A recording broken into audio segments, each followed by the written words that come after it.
More Canadians are seeking out Disney magic across the Atlantic Ocean, even as global travel trends remain strong and fewer foreign visitors head to the United States. Travel agencies and companies specializing in Disney vacations say many Canadians are following through on promises to boycott travel to the US. Disney's U.S. theme parks are now facing the strongest boycott they have ever seen, and it's coming straight from Canada. Canadians aren't just skipping Florida or California. They are willingly paying more to fly across the Atlantic, choosing Paris, London, and Singapore before even considering a trip into the United States. The message is unmistakable. Canadians would rather cross an ocean than cross the U.S. border under Trump's America.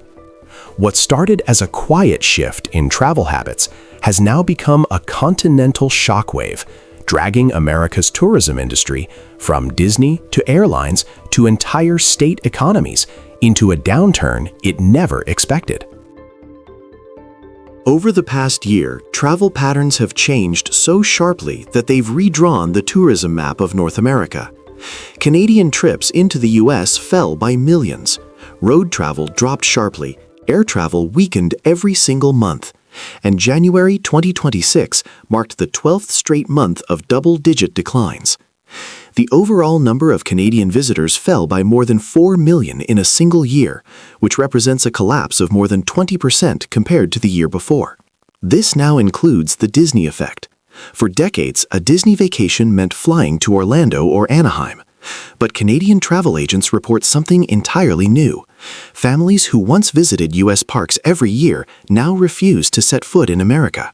Many are choosing Disneyland Paris or combining a short Disney stop with longer European itineraries, while others are moving their plans to Asia.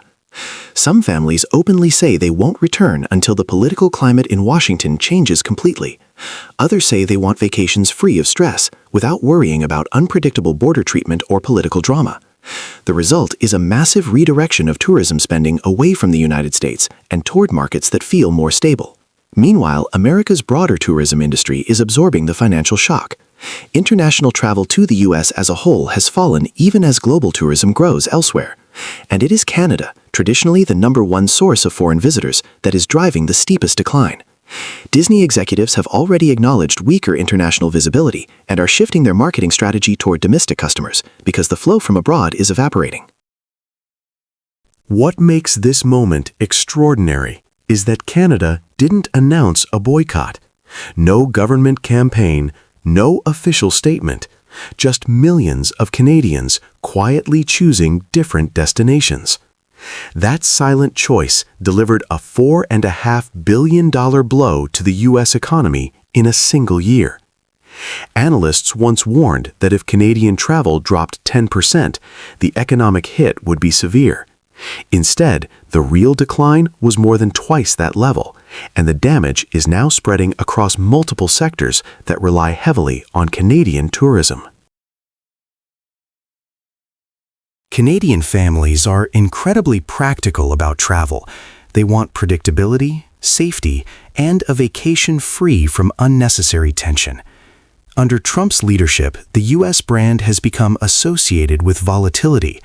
Canadians mention everything from erratic political decisions to harsher immigration enforcement to rhetoric that makes allies feel unwelcome. Some recall threats aimed at Canada itself or proposals that undermined long-standing cooperation.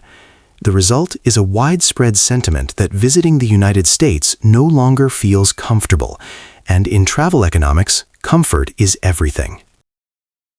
Disney is more than a tourist destination. It is a symbol of American culture and a benchmark of U.S. soft power. When Canadians refuse to visit U.S. Disney parks and redirect their spending to Europe or Asia, it signals a deeper shift in global sentiment. Families who once spent thousands of dollars annually in Orlando are now spending that same money in Paris, Singapore, or Tokyo. This isn't just a loss of theme park revenue. It is the erosion of America's cultural influence, and it is happening faster than Washington expected. The Canadian retreat is only the beginning. Travel analysts are already observing similar patterns among visitors from Europe and parts of Asia. Even as tourism worldwide hits record highs, the United States is missing out. Entire regions of the United States are beginning to feel the loss, and for many states, the damage is now being measured in hundreds of millions of dollars. In Washington state, border towns that once relied on millions of annual Canadian shoppers are reporting some of the steepest declines. With average per-trip spending around $180, the loss of 25 to 30% of Canadian visits translates into $400 to $500 million in lost revenue each year. Across northern New England, Maine, Vermont, and New Hampshire, tourism-dependent towns report revenue drops ranging from 20 to 40%. Economists estimate the regional hit is now $350 to $450 million annually. Florida, the state most dependent on Canadian snowbird travel, faces an even larger blow. With typical Canadian trips costing $1,800 to $2,400 per person, the 15 to 18% decline now represents $900 million to $1.2 billion in lost annual revenue. Orlando alone is missing $150 to $200 million that once came directly from Canadian families visiting theme parks. California is seeing similar consequences. Nearly one-fifth fewer Canadians means $600 to $750 million vanishing from hotels, restaurants, and amusement parks, including Disneyland. Even Nevada is not immune. Las Vegas is losing high-spending Canadian visitors at a rate that equates to $250 to $330 million in lost economic activity. These states spent decades building tourism infrastructure around reliable Canadian travel. When those travelers pull back, the financial ripple is immediate, deep, and unavoidable. Beyond state borders, entire industries are entering crisis mode. Hotels and resorts relied heavily on Canadians, who typically spend between $1,500 and $3,000 per trip. With 4 million fewer visits, U.S. lodging revenue alone has suffered $6 to $10 billion in direct losses. Airlines are facing their own shock, with average round-trip fares between Canada and the U.S. ranging from $280 to $410. The 18% decline in Canadian air travel means carriers have lost $1.2 to $1.6 billion in revenue. Retailers near border crossings, from duty-free stores to outlet malls, are now reporting losses equal to $500 to $800 million annually as weekend Canadian shoppers disappear. And then comes the entertainment sector. Canadian families typically spend $3,000 to $4,500 on a Disney trip. With demand down roughly 30% for U.S. parks, Disney is missing an estimated $400 to $600 million per year from Canada alone. When combined with broader industry effects, U.S. amusement parks collectively are losing $1 to $1.4 billion. The cumulative damage paints a clear picture.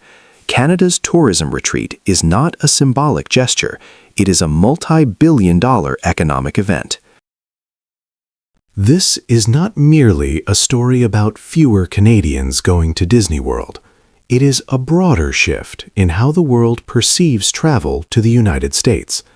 Canadians have made their choice clear, and now others are following. As 2026 unfolds, the central question becomes unavoidable. If 1 year of Canadian travel hesitation can erase billions from America's economy, what happens if this trend becomes the new normal?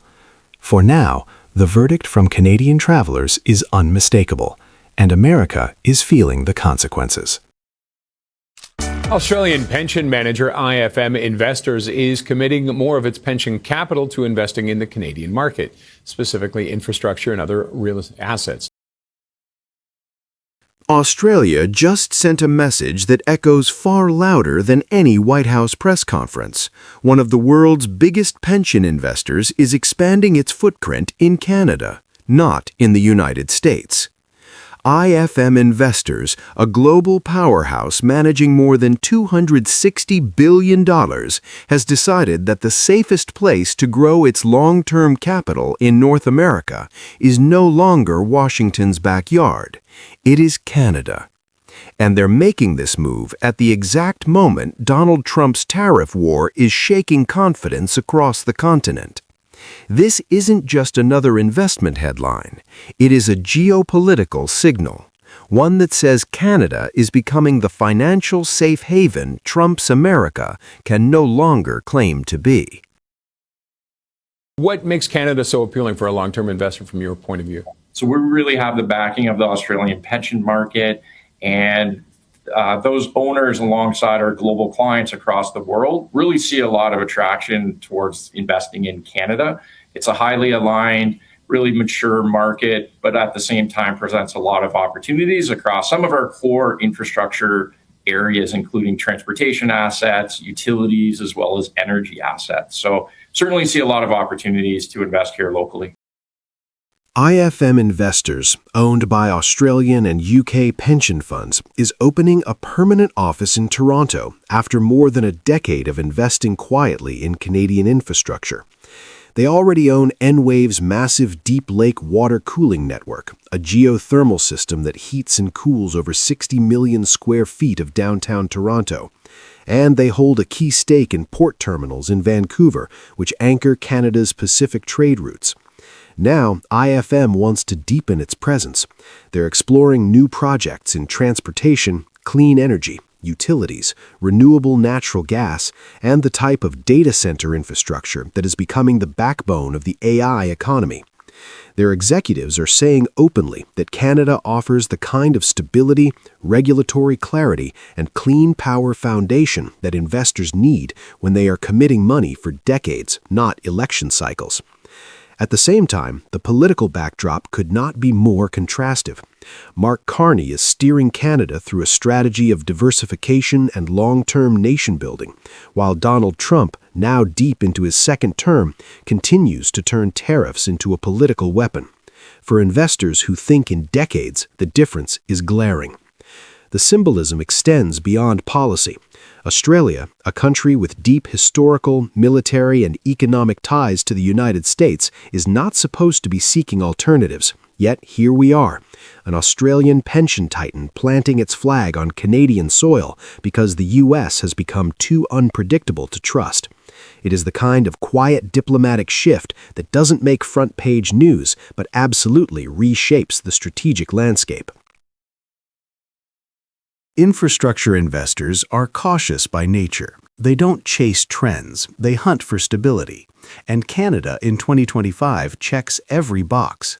The economy has regained momentum, inflation has cooled, and the federal government is investing heavily in clean power corridors, grid expansion, and industrial transformation.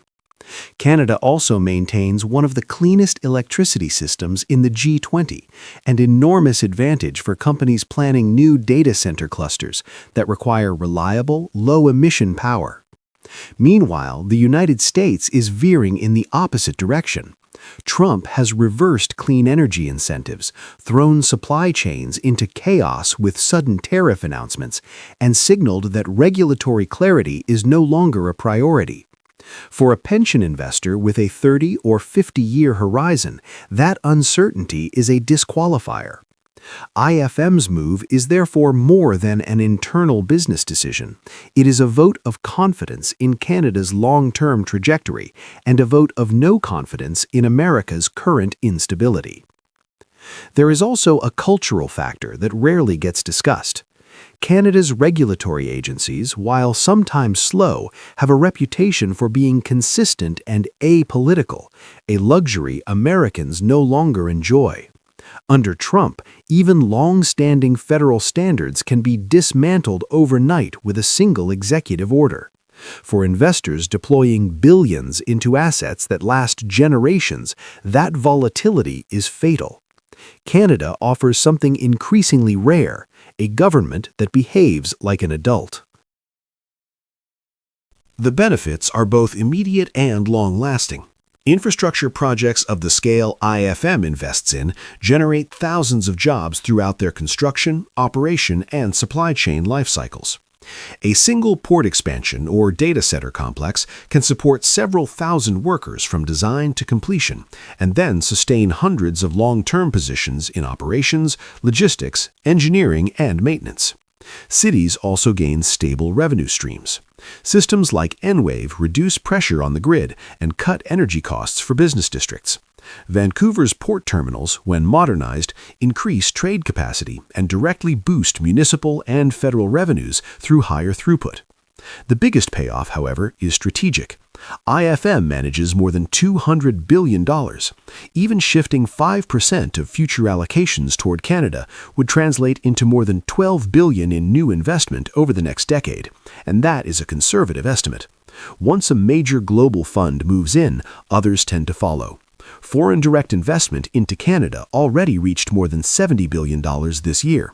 IFM's expansion reinforces a trend that positions Canada as the preferred North American destination for patient, long-horizon capital. There is also the AI factor. Data centers cannot function without stable, affordable, low-emission electricity. Canada's grid, powered by hydro, nuclear, and renewables, gives it a competitive advantage the U.S. is rapidly losing. Trump's rollback of clean energy programs and constant regulatory pivots make it harder for data center operators to plan expansions south of the border. Investors know that, and they're repositioning accordingly. Viewed through the lens of the ongoing U.S.-Canada trade war, IFM's decision becomes even more revealing. Trump has spent the past year slapping tariffs across North America: steel, aluminum, autos, potash, fertilizers, lumber. He's turned supply chains into political bargaining chips, but what he sees as leverage, the rest of the world sees as risk. Australia's pivot to Canada is part of a broader, quiet realignment. European firms are building in Canada instead of the U.S. Asian partners like South Korea and Japan are deepening industrial and defense ties with Ottawa. Even U.S. tech giants from Microsoft to NVIDIA are expanding into Canada because the country offers the clean energy, stable policy environment, and long-term workforce planning they can't count on in an increasingly unpredictable United States. In that sense, IFM's move is not isolated. It is symptomatic. The world is diversifying away from America, and Canada is emerging as the primary beneficiary. And perhaps the most stinging part for Washington is this: none of these moves require a diplomatic showdown. Investors are not holding press conferences or giving fiery speeches. They are simply redirecting their money quietly, efficiently, and decisively toward Canada. Trump may dominate headlines, but Canada is winning where it actually counts: in capital, talent, and long-term strategic partnerships.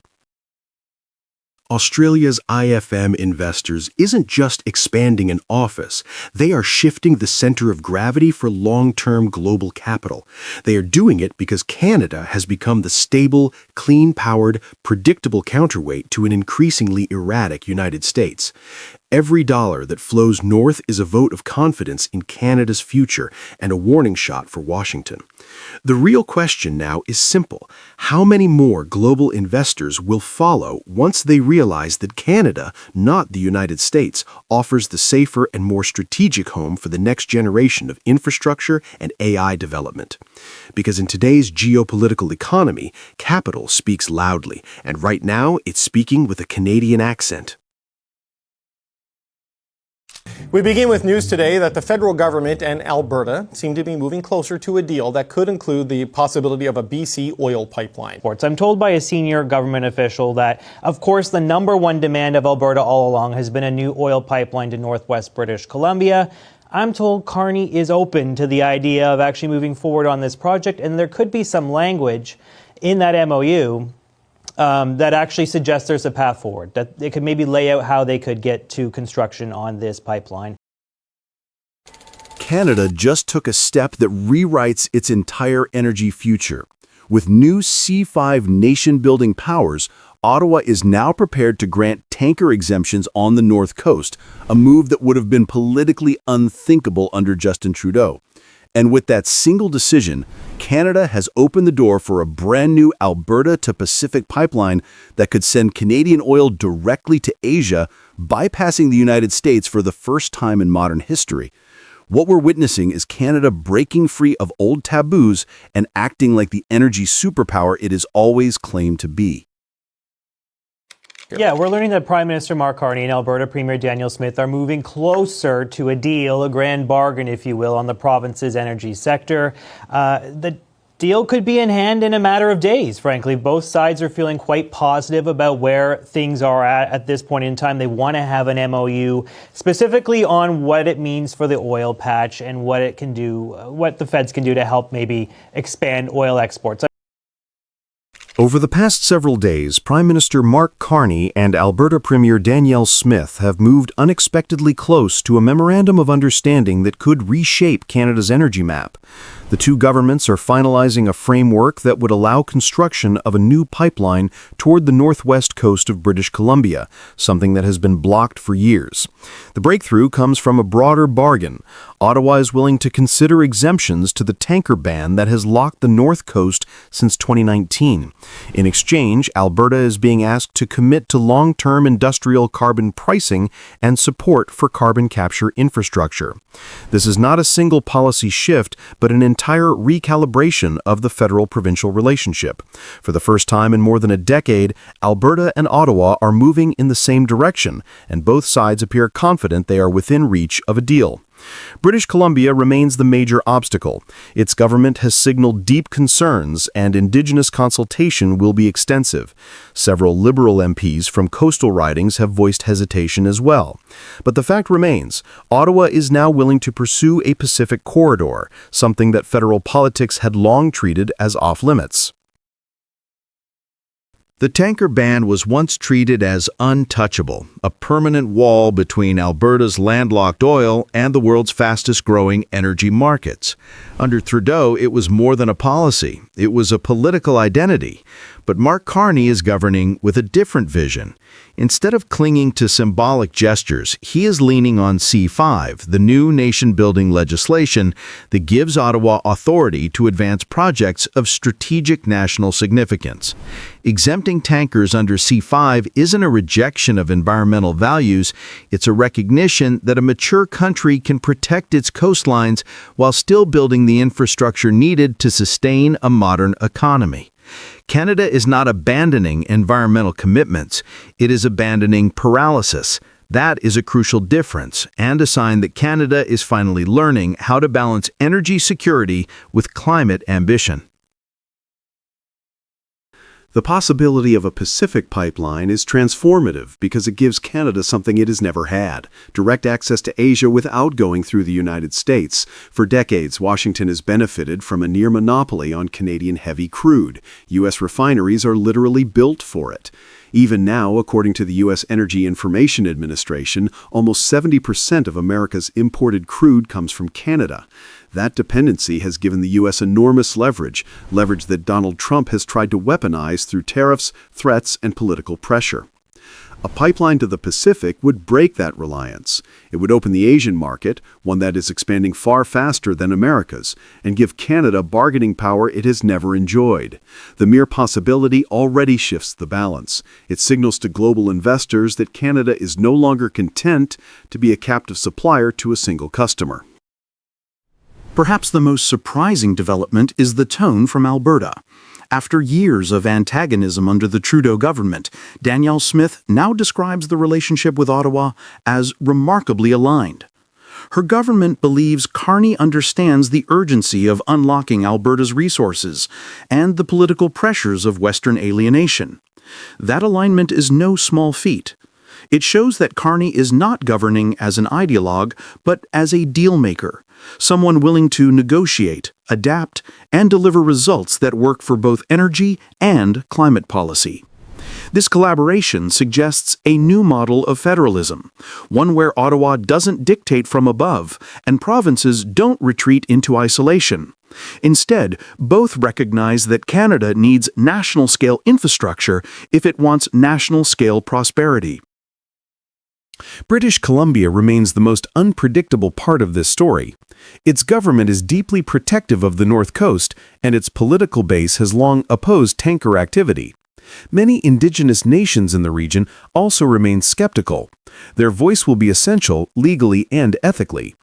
But even here, the political landscape is shifting. Under C5, Ottawa is asserting that national interest doesn't have to come at the expense of local protection. A case-by-case exemption model forces a conversation rooted not in ideology but in practicality. BC may still resist, but the discussion has moved beyond a simple yes or no. That alone is a dramatic departure from the past decade. This is the part Washington didn't expect. A Canada with two export corridors, one south, one west, is a Canada that cannot be pressured by tariffs or political theatrics. Trump's strategy of treating Canada as an economic junior partner becomes far less effective if Canada has alternative markets. For years, American officials assumed Canada had no choice but to play by U.S. rules. A Pacific route proves otherwise. The geopolitical implications are enormous. If Canada can export directly to Japan, South Korea, India, or other Asian consumers, it becomes a global player rather than a continental supplier, and the U.S. loses one of its most reliable pressure points. The bigger picture is not about one pipeline or one exemption. It's about a country demonstrating that it understands its own power. Canada is acting with a level of strategic maturity that has been absent from its energy policy for years. It is showing investors that it is ready to build. It is showing allies that it is ready to compete. And it is showing the United States that friendship does not require one-sided dependence. This is the beginning of a new era in Canadian energy, one defined by confidence rather than caution. Canada has crossed a psychological threshold. By opening the door to tanker exemptions and entertaining a Pacific pipeline, the Carney government has moved the country into a new strategic position. Canada is no longer frozen by its own taboos. It is no longer trapped by a single export route. It is no longer content to let other nations, even the United States, define its limitations. The question now is whether Canada will seize this moment fully or retreat into old habits. The next decisions will determine whether this becomes a turning point or a missed opportunity. But one thing is certain: Washington is paying attention, and so is the rest of the world. We will need to do more. We will do it deliberately. We will do it in a way that gets effective value for money. The Canadian government is also spending $253 million to upgrade power plants, accelerate housing, and to help complete the first phase of a hydroelectricity facility in Nunavut. So far, we know 5 of the new ones. 3 are critical mineral mines. The other 2 projects are Indigenous-led, a hydro project in Iqaluit intended to reduce the city's reliance on diesel fuel, and the Self-reliance liquefied natural gas project in British Columbia. Canada is quietly reshaping the Arctic, and this time it's not about soldiers or sovereignty speeches. It's about power, real power. Prime Minister Mark Carney's latest budget earmarks federal funding to launch the Iqaluit Hydro Project, a clean energy breakthrough in Nunavut that could finally replace the North's diesel dependence with 100% renewable electricity. It may look like a local energy story, but make no mistake, this is a geopolitical play. Because while Donald Trump obsesses over tariffs and walls, Canada is literally wiring the Arctic for the next century. Sources confirmed this month that Ottawa has added at least 6 new nation-building projects to its major infrastructure list: 3 critical minerals mines, 2 Indigenous-led ventures, and 1 signature clean energy development, the Iqaluit Hydro Project. Under Carney's budget, Ottawa is committing 20 million CAD for the development phase to move the project into shovel-ready status, with another 94 million spread across northern power upgrades. The ultimate build-out, projected at roughly 350 million CAD, would replace the capital of Nunavut's diesel-burning grid entirely with hydroelectric power generated by Nunavut Nukitsiatsiut Corporation, Canada's first wholly Inuit-owned clean energy developer. That matters. Iqaluit, perched on the edge of the Arctic Circle, currently flies in millions of liters of diesel every year. Replacing that with hydropower isn't just good climate policy, it's a statement that the North is open for business, innovation, and sovereignty. Carney's timing isn't accidental. It comes as Canada pushes to diversify away from the United States' volatile trade policies and to invest billions in critical minerals, renewables, and infrastructure that tie remote regions directly to the national economy. Ottawa calls these projects nation-building. Washington calls them protectionist. Either way, they mark a decisive turn in how Canada defines power. The project's purpose goes far beyond clean electricity. It anchors Canada's Arctic security and sovereignty strategy, a multi-year initiative unveiled in 2025 alongside new radar and port investments. For decades, Canada's Arctic towns depended on imported diesel, economically inefficient and environmentally disastrous. By funding hydro at Iqaluit, Ottawa's proving that sustainable energy can also be a tool of sovereignty. Every megawatt produced in Nunavut strengthens Canada's claim that its Arctic is not an empty frontier, but a functioning self-sufficient region. That matters geopolitically. The Northwest Passage, Arctic shipping routes, and mineral deposits are increasingly contested by global powers, including Russia and China. Hydropower infrastructure plants Canada's flag in a new way, through presence, investment, and permanence. It's also a showcase for reconciliation. Nunavut Nukiksottit Corporation is Indigenous-owned, meaning local communities will hold long-term equity in their own energy future. In Carney's words, this is sovereignty built from the ground up. Canada's Arctic is sitting atop an estimated 13% of the world's undiscovered oil, 30% of undiscovered gas, and immense critical mineral reserves. Yet until now, it lacked the infrastructure to unlock that potential sustainably. Hydroelectric power changes the equation. With clean, stable energy, mining operations can scale responsibly and communities can attract investment without relying on fossil fuel logistics. It's easy to underestimate how transformative that is. For decades, northern projects stalled because they needed constant diesel shipments, expensive, risky, and vulnerable to U.S. supply chains. Once Iqaluit's hydro goes live, it sets a precedent for other Arctic hubs, Cambridge Bay, Rankin Inlet, and Resolute, to follow. This is what economists called strategic capacity building, and politically, it's a shot across the bow of Trump's America First agenda.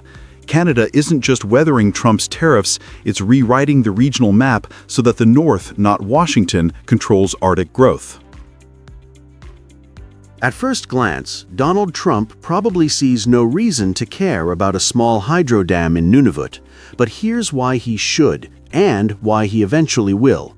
First, it undermines America's Arctic monopoly. The U.S. has long viewed Alaska as its northern anchor, assuming Canada would remain a junior partner. Yet Canada's renewed Arctic infrastructure means Washington will now have to treat Ottawa as an equal stakeholder in northern security and resource governance. Second, the clean energy shift exposes a gap in U.S. policy. While Trump cancels offshore wind permits, attacks environmental rules, and courts coal voters, Canada is electrifying the most remote region of the continent. That contrast will not go unnoticed by investors. Already, European funds looking to divest from fossil fuels are eyeing Canada's northern projects as politically stable, ESG-compliant alternatives. Third, Iqaluit Hydro reinforces Canada's critical minerals independence. The more energy security Canada gains in the Arctic, the faster it can scale mineral extraction for lithium, nickel, and copper, resources the U.S. desperately needs for its own EV and defense industries. If Washington imposes tariffs or supply chain barriers, Ottawa now has leverage, control of northern inputs. Put simply, Trump's protectionism pushed Canada to do exactly what he feared most: stand on its own.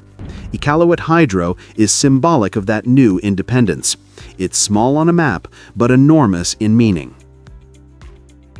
Trump's 2025 budget slashed funding for Arctic research and reversed many renewable energy incentives.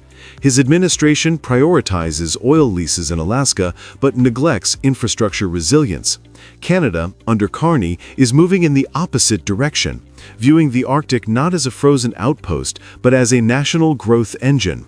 That contrast is political gold for Ottawa. It lets Carney frame his investments as pragmatic nation-building rather than partisan climate activism. When critics accuse him of overspending, he can point to Iqaluit and say, "This is sovereignty, this is security." Trump's rhetoric of dominance may still resonate in the US, but his economic model, tariffs, deregulation, short-term extraction, feels outdated in a region defined by long-term adaptation. The Arctic rewards patience and partnerships, not bluster. So while Trump warns about foreign encroachment in the Arctic, Canada is actually doing something about it, building ports, power grids, and partnerships that ensure no outside power, not even Washington, can dictate the North's future. The Iqaluit Hydro Project is more than a renewable energy facility. It's the foundation of a northern strategy that merges environment, economy, and sovereignty into one coherent vision. It's Canada proving that national security in the 21st century isn't about missiles, it's about megawatts. Carney's investment sends a message. The Arctic belongs to those who build in it. Each turbine, each transmission line is an assertion of independence. And as the world's great powers jostle for influence in the polar north, Canada's calm, pragmatic approach is setting the new standard. The irony? Trump's obsession with tariffs may have inadvertently triggered Canada's greatest era of self-reliance since Confederation. As America fights trade wars, Canada is building power plants. The next time Washington lectures Ottawa about doing its part, Carney can point north and say, "We already are." If clean energy becomes the new measure of sovereignty, who really owns the Arctic future? The country building hydro dams or the one still fighting over tariffs?